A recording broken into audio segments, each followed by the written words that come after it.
beats rhymes and plus reality, yeah, strictly under, never gonna be on the radio. Beats rhymes and plus reality, the world is after me, looking to shine beside my cavalry amongst all that bullshit emphatically. In a world where artists create for salary, I seek to overthrow radically. Mediocre mainstream mass that be pulled over the eyes of Miss Hip-Hop. What does it have to be?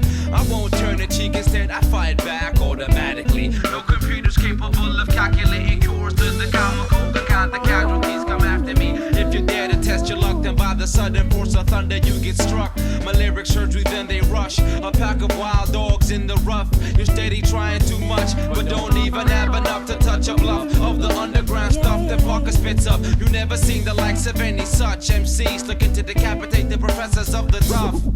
Beats, rhymes, and plus reality.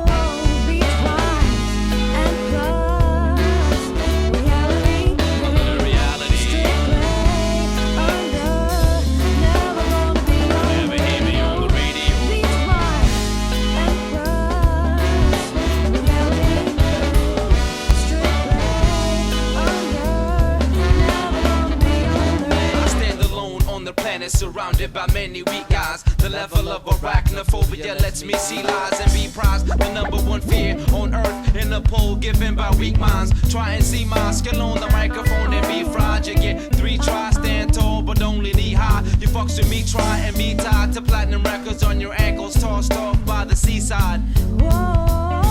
It's Ollie Smith and Mr. Parker. We're showing you the path, the musician and the prophet, not to mention the math. So don't call yourself an artist if your soul gets cash. For dollar signs are adding up for you to walk right past. Your last chance at the future, cause it starts in the past. If you're hearing what I'm saying and feeling what I'm speaking, or think about it for a second and forget by next weekend. You can listen to me close and feel me as I reach in. I'll touch your mind and body at once, you're left tweaking.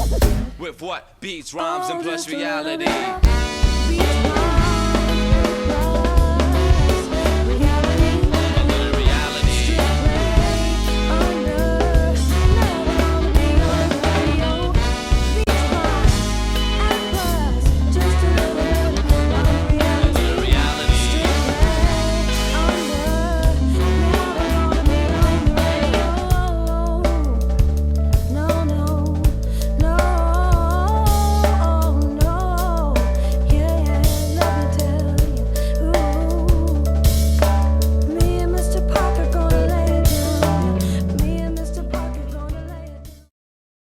Well, it looks like we're getting into women's slalom here. This thing's moving along at a pace that we like to see.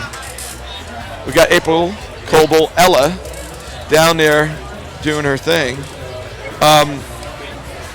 We've got some of the overall scores for people that are interested in that. We had in the men's overall, we had Jarrett at 28:33.2. Then we had Jimmy at 27:74. Jimmy Seamers, Jason Seals from England at 26:82.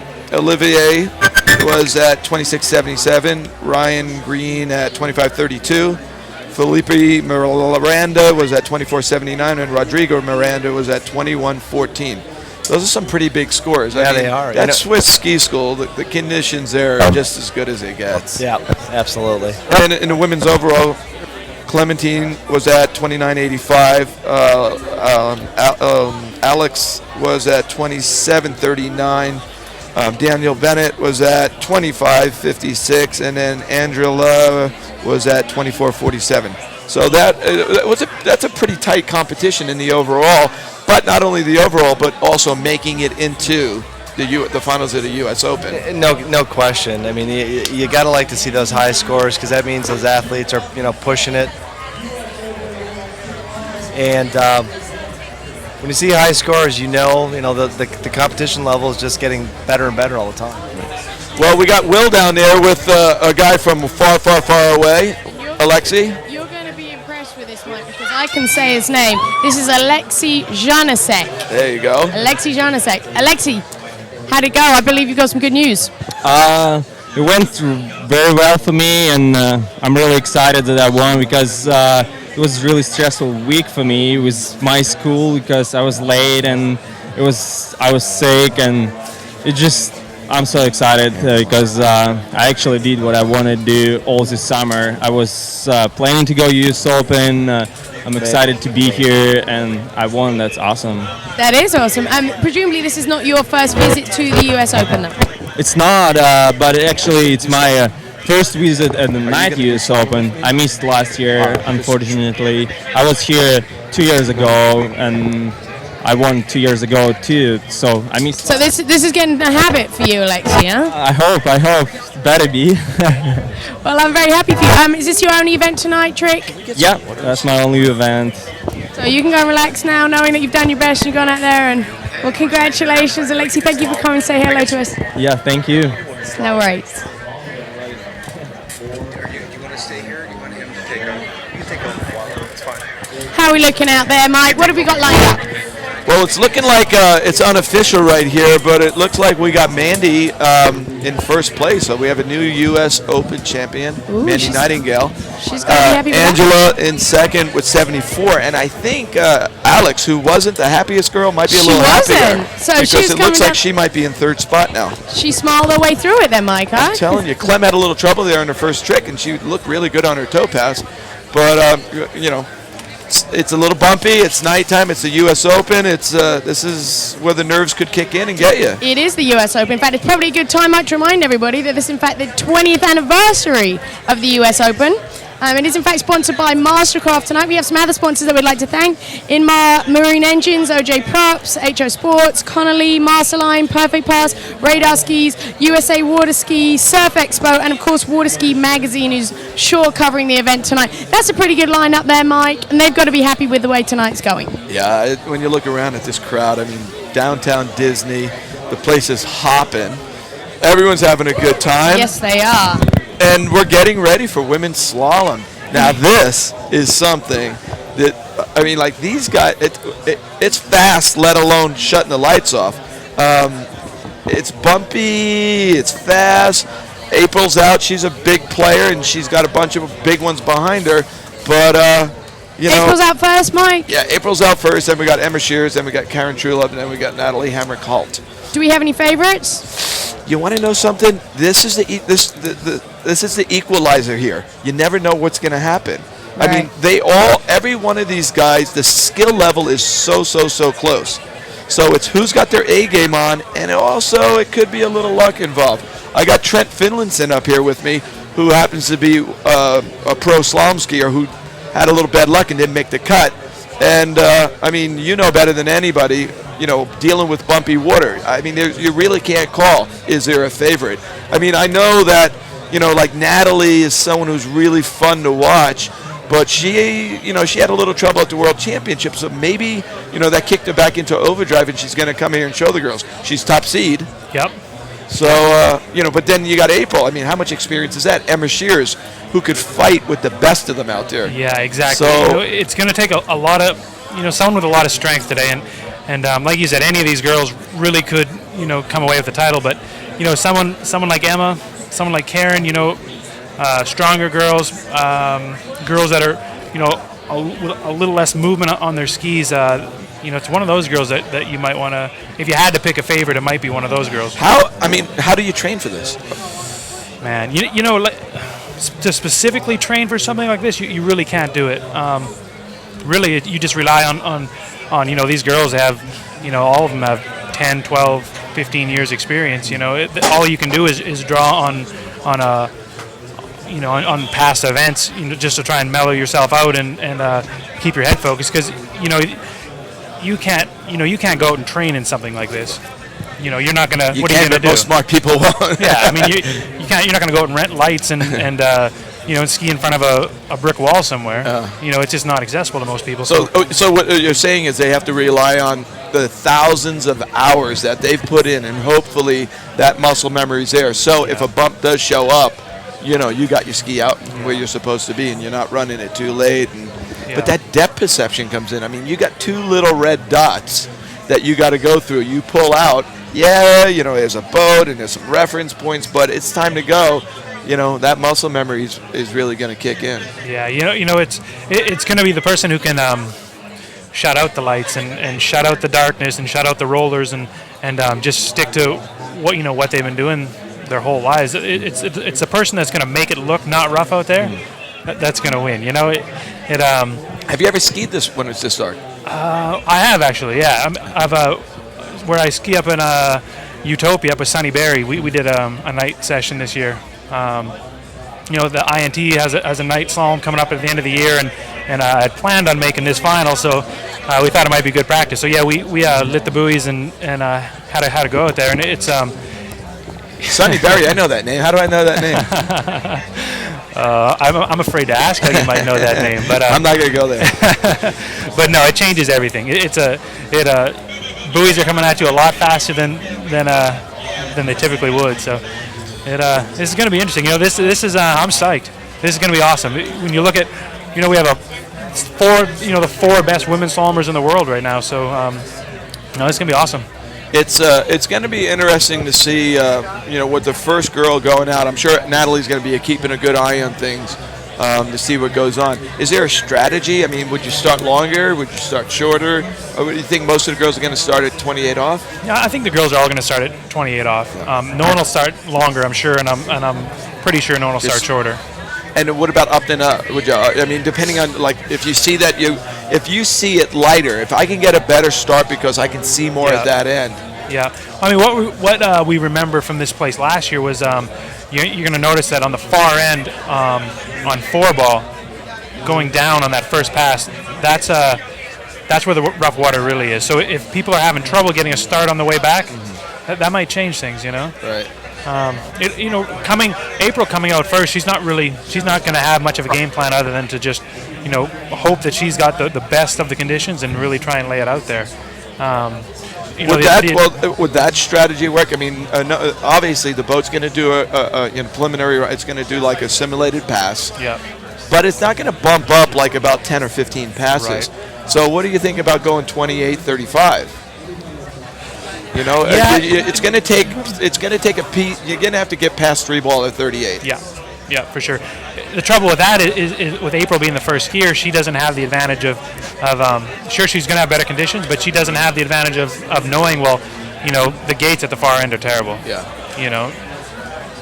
She's got to. So you're saying the best way to do it is to work it out, take a good look at it. Yeah, the first year, and it's not. She couldn't even watch the men go to really see what's going on. She's the guinea pig. So her best strategy is really just gonna run down the line and see how she goes. Good. I know the other girls are going to be watching. Emma, Karen, Natalie, they're really going to be watching to see what happens on this first pass because, like you say, if there is any strategy that the girls can employ, it's going to be from watching those first two girls go. We've got a little bit of an international. I got a bunch of guys text messaging me. Over in Europe, it's 3 a.m. I got Stevie Glanfield must be having a few pints at the local pub. Stevie's still up, Mike. He's watching. He's texting me in the middle of my show here. What's going on, Stevie G? He's having a few pints with the boys down at the pub, huh? I bet he. Well, no, pub closes at 11. No, I'm sure he could keep it open. You reckon? I reckon he's at home drinking by himself. That sounds sad. So slalom skiing. Have you run a slalom course? I actually have. That I have tried, yeah, because obviously I coach, as you know, at a school, Quayside there back in England, and we are primarily wakeboarding, but we also take slalom skis. So I've done a bit of that, and I sort of, instruct there for sort of beginners. So it's nice to get involved in it. So I think this is probably the closest event for me that I can sort of is tangible for me, Mike. I can see what's going on. Well, we've got April out on the water, so wow, it looks pretty bright out there, actually. Yeah, it really does. I'm wondering if that light's going to... you think it's going to give him a little glare? Well, it's hard to tell. The angle we're seeing from that camera in the boat isn't necessarily what April's going to be seeing on the way back. So, I don't really think brightness is going to be an issue here. Right. I think,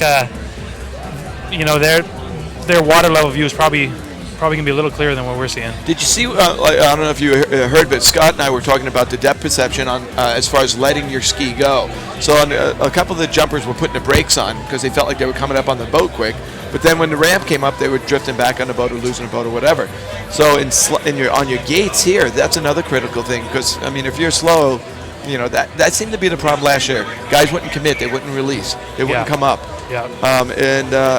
April, that looked like a really easy pass. So I'm wondering if this year, practicing in the dark is allowing her to understand that let me just commit, let me just go. If things don't go all right, at least I give it a shot, but I wasn't slow. Yeah, that's really all you can do. I think the worst thing, for a slalomer, and I'm sure it's the same for the jumpers, is going back to the dock knowing that you were holding back a little bit. Knowing that you didn't put everything into it. So yeah, I mean, that's like we were saying. That's going to be her best bet. Is just be aggressive and just ski it like it's not there.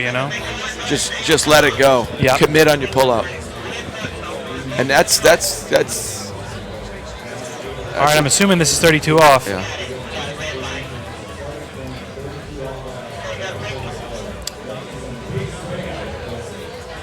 She's looking like she's running it pretty easy. We got to let everybody know this is a 4 buoy course. The lake is kind of short, and it obviously is a little different strategy because you don't need that big one ball. Yeah. And we talked a lot about last year. Do the lefties have an advantage with that? We got a couple in the men's division. We got two. Two big players, lefties, who run fast lines and have to commit on their pull-out. Yeah. April looks like she's handling everything pretty good here, and it might be that she's been doing this a long time. Yeah. Tons of experience, and all the right foot forward slalomers, they're definitely letting all us lefties know that we hold the advantage out there. And I know we talked about this, when we were out here last year, 4 buoy course. Lefties, you throw down 2 heel side turns, you only have 1 offside turn to worry about. So, definitely an advantage is going to go to the left foot forward slalomers here. Well, we got Will with somebody that she's a little taller than. Will, what are you doing over there? Hello, Mike. You're a little taller than that guy with you there. Honestly, I actually feel like a giant tonight because I'm kind of taller than everyone. I think it's the trick skiers. I think they're all, I don't know, are all trick skiers? Oh, is that what it is? Yeah, they're only flip-flops, Jared. Nice, thanks, though. Are all trick skiers? Is that an advantage? No, I used to play hockey and I jump a lot, and that stumped my growth. You used to be 6'2"? Yeah. Me too. So how'd you go tonight, Jared?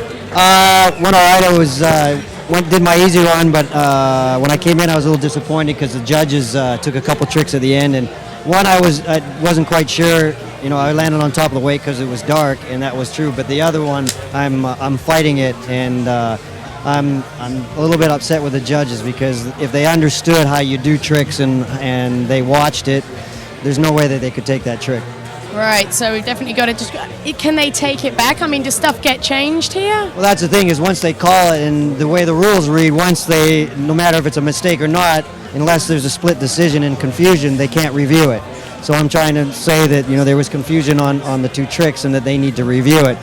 But that's 480 points, that one trick, and that could be the difference between me being 4th and me being 3rd. And, it was tough out there. It's rolling and everything. I tried to throw it in like everyone else, and we ended up losing a few tricks. So yeah, it looks tough out there. I've had the pleasure of a few trick skiers coming up and chatting with me, and they've all said the same thing. That it makes a big difference. The rollers, the dark, it's difficult out there.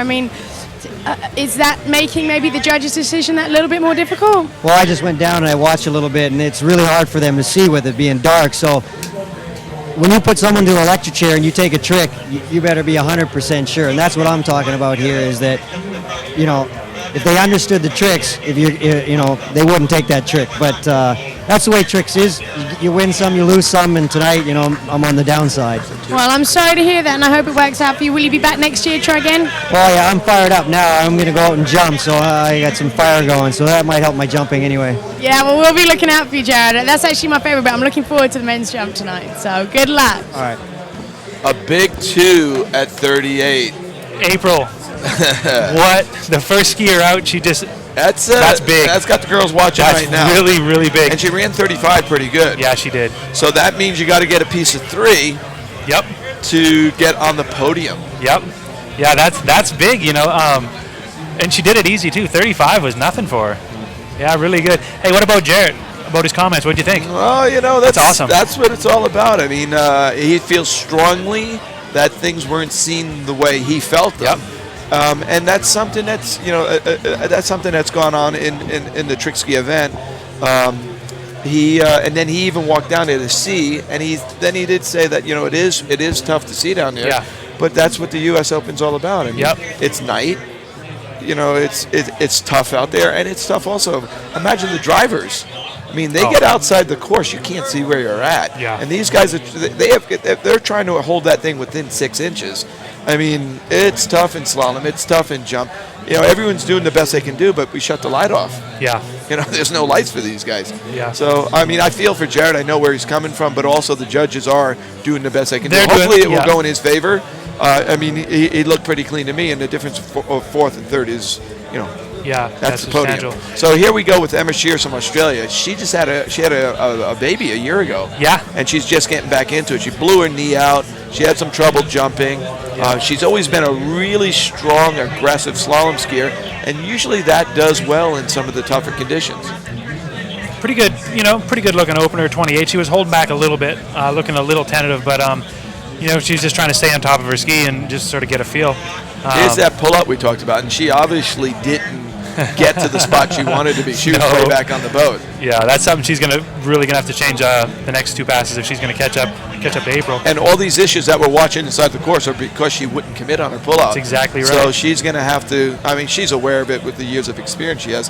Now we're going to see if she does make that change. Yeah. And that was like when we watched jumping. I mean, we're dealing with forces out there. We got this big 300 horsepower boat going north-south, and we're going east-west, whether we're on a jump ski or a slalom ski, and we have to deal with the forces. She didn't set herself up to deal with the forces the best. Yeah. Angela, watching the other jumpers, made her adjustments on the counter at the 6, carried more speed, and obviously turned into a better distance. The winner of this event is the one who deals with the forces the best. Yeah. She didn't do it. Let's see if she makes that change. Yeah. I grew up skiing with Emma, and man, I know that she's gritty. She's definitely, if there's someone who's gonna bring aggression to the table, it's gonna be Emma. And it's too bad that she's not out there jumping, because she was one of the ones. I know it. Take Angela and make it go a little harder. Yeah. I mean, it's that style of jump. Yeah, Just get into man. it. Back-to-back knee injuries for her. Just took her out of the game for the moment. But here she's coming back in, 32 off. She did make her adjustment there. Yeah, she much came up better on the gauge. boat, but she almost overshot it, and she turned into a loose line. So she's dealing with it, and she's lucky it's 4 buoys. For real. Yeah. She's lucky it's 32 off. Down at that end, it's a little bit of a whip. Yeah. So how hard do you lean out on that Exactly. thing? I mean, and you see her putting the brakes on, you're getting on the back of her ski. So now even though she was on the boat a little faster, she loaded up because she wasn't, up over her feet. Yeah, but even that, even the extra speed she carried on that pass compared to the one before, it put her it gave her a better line throughout the pass. But do you think she's thinking, I'm glad there's only 4 right now? How do you think the guys, the one-handed lefties, how are they going to pull out down there? Are they going to take the whip, or are they going to stay behind the boat? it depends. It depends on whose one-handed gate we're talking about. How about Timo's? Timo, I don't think Timo's going to ride the whip. Yeah. No, someone like Parsons, I think, will. Yeah. Those guys. I remember we watched this last year, and Will Asher, who does a two-handed gate, he actually modified to a one-handed gate. So this shorter setup is definitely, like the 4 buoy favors the lefty. This short setup is definitely going to favor the one-handed gator. But we'll see. We'll see if Emma, is going to make that change back at 35 off. 12-meter line. I mean, she's had 2 passes now. She knows what's going on. Yeah, well, she made the adjustment. She just overshot. Yeah. It's that whip. It looks like it was the whip. Yeah. And here she's got a little more of the opposite of a whip. I know. Pulling she's on pulling a dead out line. Dead line, dead water, slow, and she's slow there. She's going to have to work. Emma. She hooked up on 1 ball. It was bumpy at 2.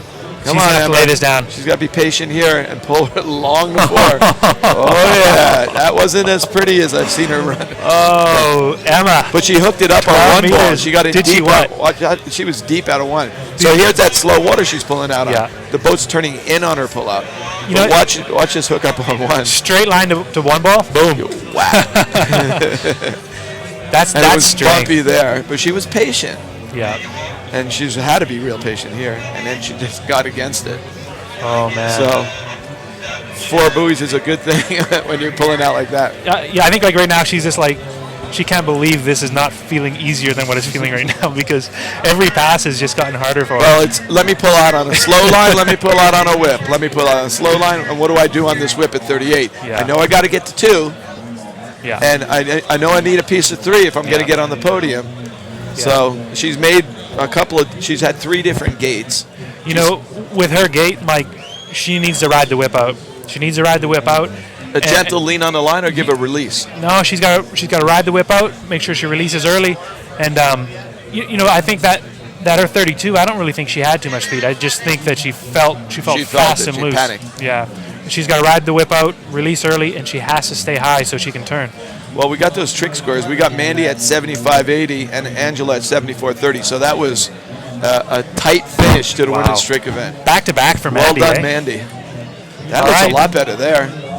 I could get her to 3 ball. Oh no! Come on! Oh, there's 2. She went for it too. Oh yeah. So we've got 2 2s. Yeah. Don't tell me we're gonna log jam this thing up at 2. Yeah, we're not going like. Well, split the gates. Yeah. Ouch. You see, look at this. Look how patient she is. She's just so experienced, man. You know, she rode the line out way better on her gate. Her speed was good, but she rocked back. You know, she's shying away from it, like you were talking about. She got on a little lean lock there. Awesome. So it's going to be interesting to see here. What's the strategy for Karen? Oh, I know. Do I pull up on 2 and take it to a run out, or do I get it done right now? You know, Karen's like one of those. She's got like Freddie syndrome. She's kind of a statement skier. You know what I mean? Syndrome. She every time she goes out there, she's not just trying to win, but she's trying to, you know, just prove her dominance. You know, if Karen won't lay up at 2, I'm certain of that. You know, unless she doesn't have a gate like Emma didn't. But Karen usually tries to make a bit of a statement with her skiing. So. They I bet you as a crow flies, they live probably, 3-4 miles from here? Yeah. Right down the street? Yeah, you can see the Disney fireworks from their deck, so it's just a short drive over for them. And she's starting at 28 off, and for all those Euros out there, 14 meters. And Canadians. You guys don't know meters. Oh, come on. Come on. You're supposed to know meters, but everyone says 28, please. Thanks, mate. We got Ronnie Barton down there on the dock.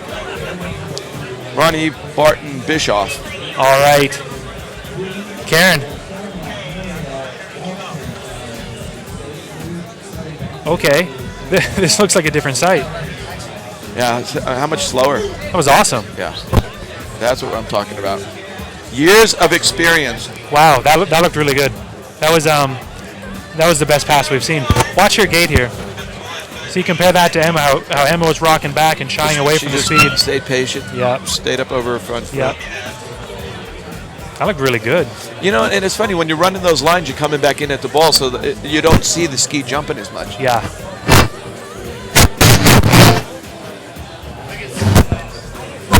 Yeah. So I think she's getting a feel. She knows where she's at right now. Yeah, that was awesome. No issue with the gate setup at all on that one. We got her coming back. At 32 off. And this is that little whip end. What do you think she's going to do? Well, I mean, I'm not sure how good of a view she could have of the other girls. Hopefully, she's gonna ride the line out. Yeah. You know, she skied here last year, so she knows. Right. But we also have a short lake. They've got some courses. They got a bunch of different courses that they can run. Yeah. That will they can simulate this, and these guys are as serious as it gets in training. So I guarantee you they've been setting it up, and I bet you they've been even out here last week looking at things. And plus, she skied here last year too. Yeah. You know. Yeah, she took a little whip out of it. She sat against it and whipped it up. And that looks like a good spot.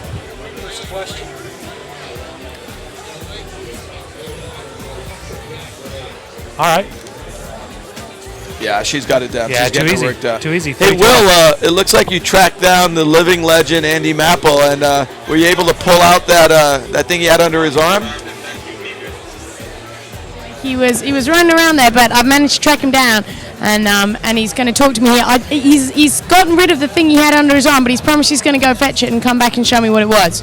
But Andy, good to have you here. I mean, how's this event for you? I mean, you've got to be amazed at how much this is growing every single year now.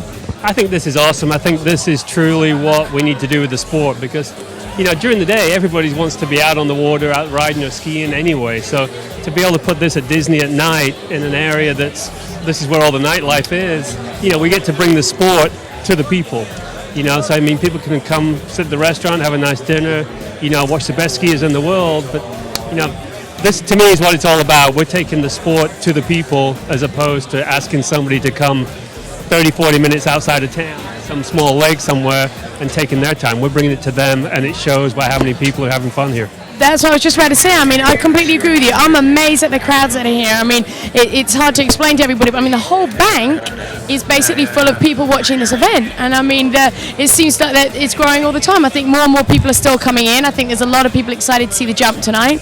Men's slalom is obviously going to be a big deal, and we got that coming up. I think it's really going to be a cool event. I mean, especially coming down men's slalom, men's jump being at the end there.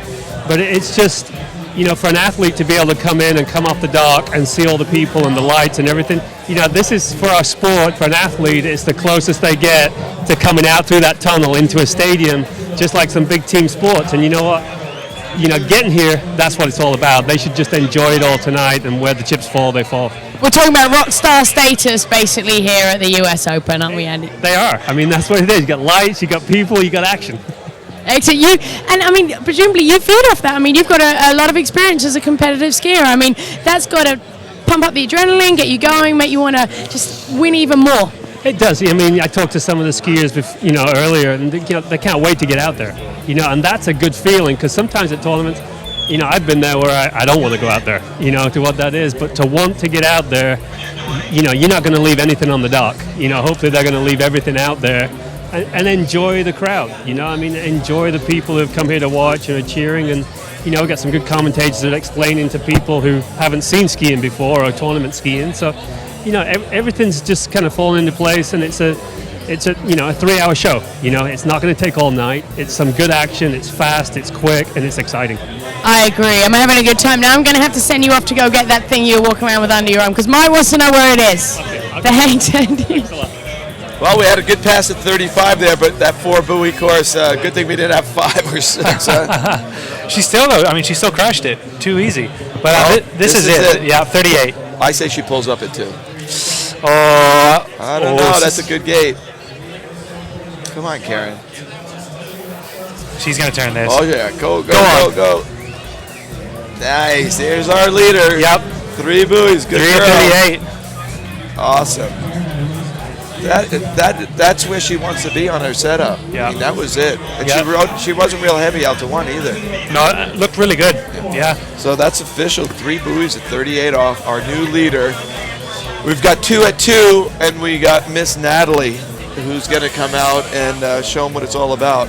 Yeah, and I remember, I think she had a little trouble out here in 06. Yeah. She went down early. Yeah, she went down, might have been went down on her first pass. First or second pass anyway, so I don't know. We'll see if that's going to be playing on her mind at all, or what she's going to look like. I'm sure she's going for the 4-ball. Yeah. In her head right now, there's none of this do, none of this free. I'm going to do it, whether I get it done or whatever. And especially after the Worlds, I mean, she was the one who could have gone down the line the furthest. So it's going to be fun to watch and see what we got going on. People can email us if they have any questions. Actually, I just got an email question from Dane Puxty. You know Dane Puxty, right? Dane Puxty. Dano. And I guarantee you he's having a pint or two. Oh, Dane. Yeah, Dane will be on the whiskeys right now for sure, but he's in Port Macquarie, Australia, and he wanted to know if the crowd was cranking or what the deal was. And we've had a few crowd shots, Dane, and I can tell you what, the VIP tent here, the crowd lining the shore, they're definitely getting it wound up. So, but I haven't seen any VBs going around, or I've seen any pies and any guys with sauce on their shirts. So I think I got a signal that there was a 13-meter start going on at 32 off. Is that what's happening? I think a little strategy of Miss Natalie. Yeah, I guess she's got a bit of a headwind picking up on that first pass. Well, here we go, 32 off. All the other girls were starting at 28 off. A little one-hander there, modified. Miss Natalie needs to settle in. She looked all right through the end of that. She needs to settle in. little strategy there. That was all right. So yeah, if you guys have any questions, feel free to send in a little email, and we'll see if we can help you out with some answers to all your skiing questions. Mike, I have a question. Shoot. What's coming up next? I want to know what's coming up after ladies slalom. Well, I'll tell you what. It's going to be men's slalom, and it's going to be fun to watch because we got some big players that are out there who are looking for this U.S. Open title. And we've got Jamie Boucher, we got Will Asher. That's going to be a bit of a battle right there. What's your call? What do you see going on? I'm going to put you on the line, Trent. You can't do that to me. My homeboy, Thomas Moore, Timo. Timo, I'm telling you what, that guy's he's having one heck of a season, huh? Yeah, you can't do that to me. Thomas Moore from Canada. Yeah, FSC, And fellow he was radar training skier. hard yesterday. Yep. He was out wake surfing behind the boat, and you were in the back of the boat as ballast, and I was the lucky guy to drive in the 95-degree weather while Timo was back there slashing a few big cutbacks. Yeah. We went back though, and we had a set on Lake Cindy Susie this morning. You know, we're out there chasing a few buoys. So, you know, Timo, Willie, Jamie. You know, these are all my best friends. So I'm not going to make a call, but what about MB? Well, we got Natalie coming back here at 35. 35 off tailwind. Ooh, Miss Natalie. Well, I think Karen True Love is looking pretty good with that 3. I think she's going to be real high up at the top of that podium with that gold medal. That's it. But what are we going to do here with those 2 2s? You know, I think the only one they're running off for, Mike, is a top spot. I think what they're going to do is go back to the top prelim round, prelim score. That's going to put Emma in the 2nd spot and April. But how crazy is that? Natalie, is it nerves? I don't know, man. Like, I mean, Natalie kills it everywhere she goes, but that's you know, last year she definitely was tentative and she held back and it didn't pay off for her. This year, I think she's going to hold her head higher, being like, you know, I went for the win. You know, I tried to play some strategy. It didn't work out, but at least you feel a little better with yourself. You know, at least she laid all her cards on the table. I'm really happy for Karen. I had her pulling up on 2-ball. I'm sure I'm going to hear about that. But there was no pulling up on that 2-ball. She was going for it, and I think, like you said, she has the Freddie syndrome. Yeah, man. Make a statement. Let's get this thing done. Yeah, I think I definitely called that. But, yeah, I think it's going to. I mean, that's really good for her too, because I talked to her after the World Championships, and the reason I said that was that I shouldn't have said it, because she told me at the Worlds she ran 1.5 because she couldn't make her mind up going to 2. Yeah. Because 1.5 was in the lead at that point. Yeah. And she said, "Should I? You know, what am we going to do here? Are we going to turn it? Or am I going to?" And she got confused. And when you get confused at those speeds, things are moving so quick. Bang! Well, she wasn't confused today. That's all. Congratulations, Karen. That's all it U.S. takes. Open slalom champ for 2007.